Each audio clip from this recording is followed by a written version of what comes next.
Buenas noches, bienvenidas y bienvenidos a las puertas de la libertad. Las crisis educativas, laborales y de desarrollo personal, humano, profesional que trajo el COVID, por un lado puso de manifiesto las crisis en las que realmente se encontraban, por ejemplo, los sistemas educativos y la relación entre fines y metas en la búsqueda de la educación y la formación de las nuevas generaciones. Por el otro lado, también permitió que surgieran nuevos booms, nuevas propuestas sobre lo que es el desarrollo personal y profesional en todas las escuelas de coaching, de desarrollo humano, y han vuelto a poner sobre la mesa el concepto de competencias, metacompetencias, etcétera. Con respecto del COVID, se empezó a hablar de las competencias para enfrentar el COVID o para después del COVID. Como humanidad ya llevamos muchos años tratando de lidiar con esto de cuáles son los saberes, los conocimientos que se necesitan transmitir a las nuevas generaciones para que sean capaces de enfrentar sus circunstancias, las que les van tocando vivir, con una cierta garantía de resolverlas con éxito y al mismo tiempo salvaguardar como los principios básicos en los que depositamos nuestra calidad humana. En la UNESCO, cuando promovió aquellos saberes que podían cambiar al mundo con Edgar Morin y toda la teoría del pensamiento complejo, de Delors, que capitaneó un equipo de entelequias, gente inteligente que hicieron coincidir sus puntos de vista y sus trabajos con respecto de este desarrollo de los saberes que podían darle bases a la educación. El complejo de Edgar Morin, batallar con la incertidumbre, cosas como trabajar con la identidad terrenal, la búsqueda de la responsabilidad ecológica, en fin. Por el otro lado, tenemos desde el punto de vista de lo que es estrictamente la academia y la investigación del conocimiento, pues Howard Gardner presentando su famosa teoría de las inteligencias múltiples, que señaló con toda claridad cómo la mente humana va a desarrollar sus capacidades de percepción, sus capacidades de reflexión, de pensamiento, y convertirlas en habilidades en los distintos campos que el comportamiento humano conquista.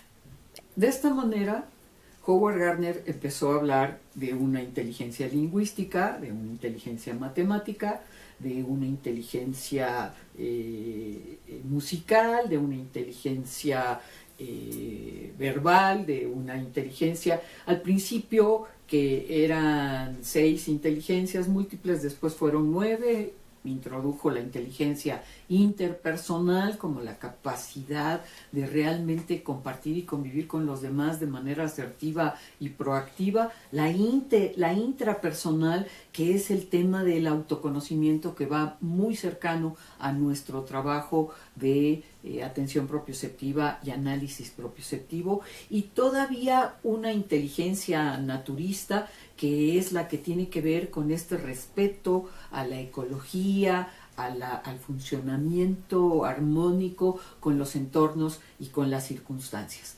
Dejo fuera el tema de la inteligencia emocional por 2 razones.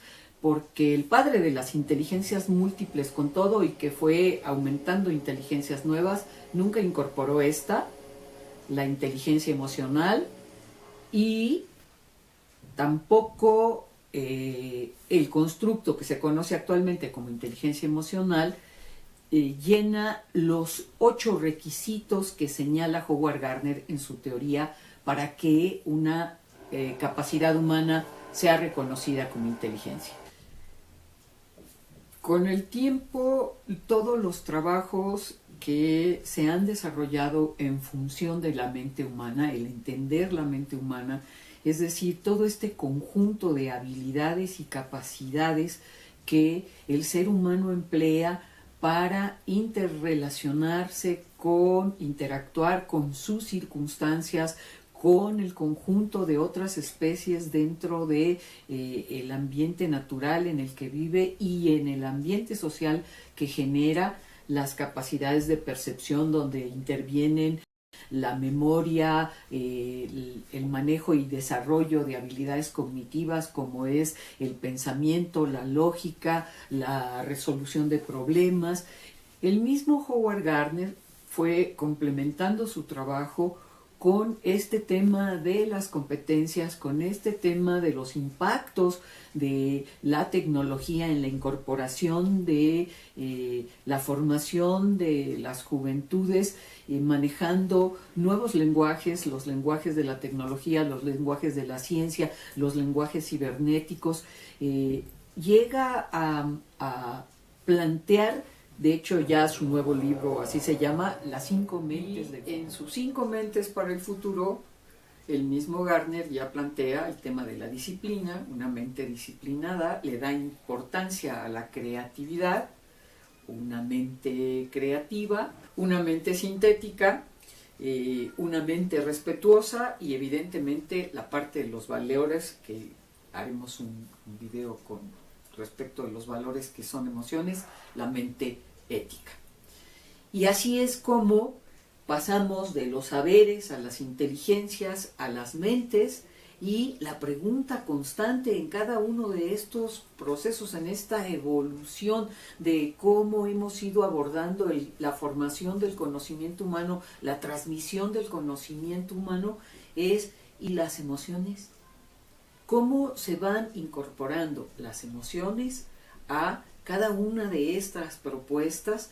Y en un video anterior, en el video en directo que le llamábamos Yotubinario del miércoles pasado, señalábamos que eran un vacío educativo las destrezas emocionales. Y aquí es donde podemos nosotros poner nuestro subrayado, nuestro puntito, nuestro signo de alerta.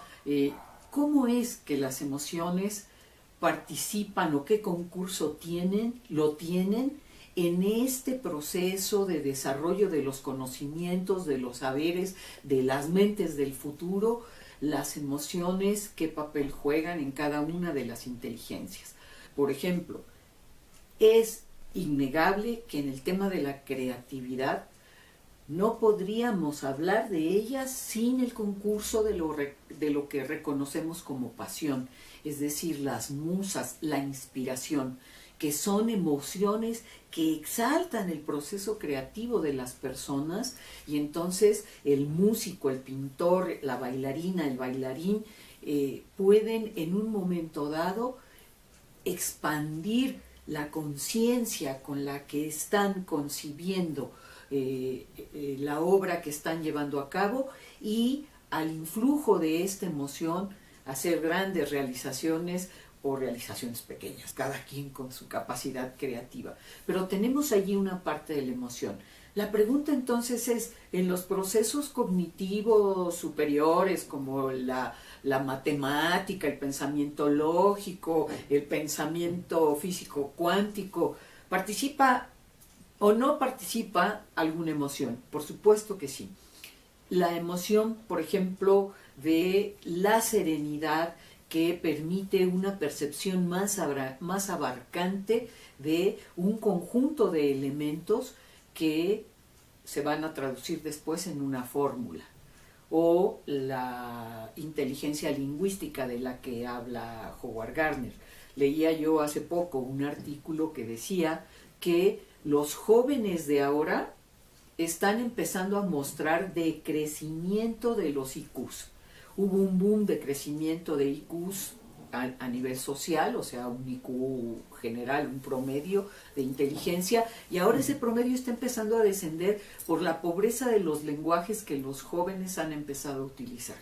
De hecho, el escritor decía: si no se manejan los tiempos adecuados de las conjugaciones de los verbos, entonces el pasado y el futuro van desapareciendo y vivimos en una impronta del presente.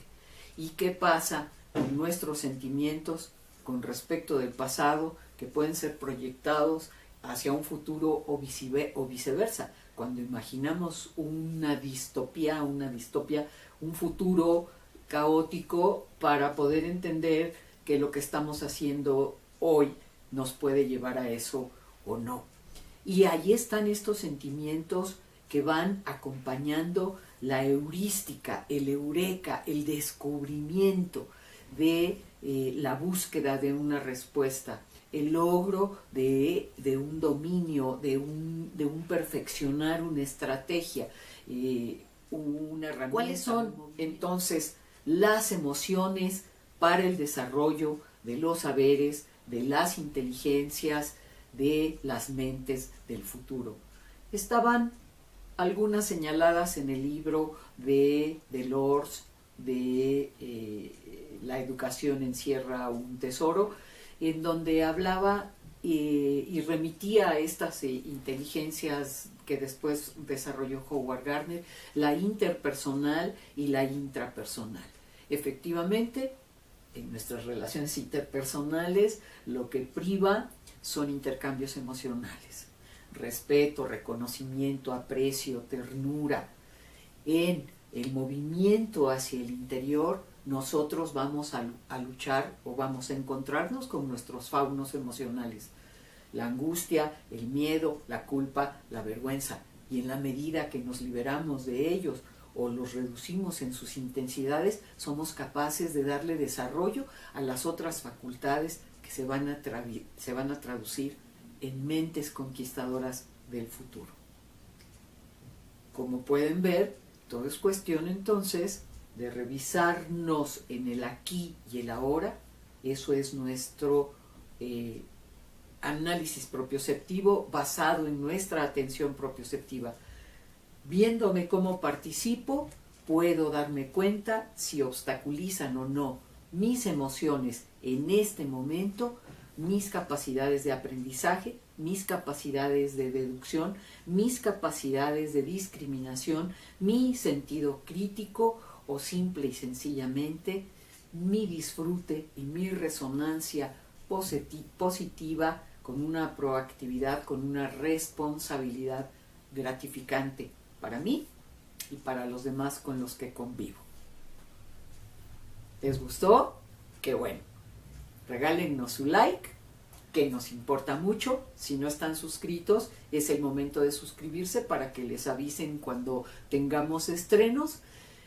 Algunos de estos temas ya están incorporados en otros videos que ustedes pueden buscar en nuestras listas.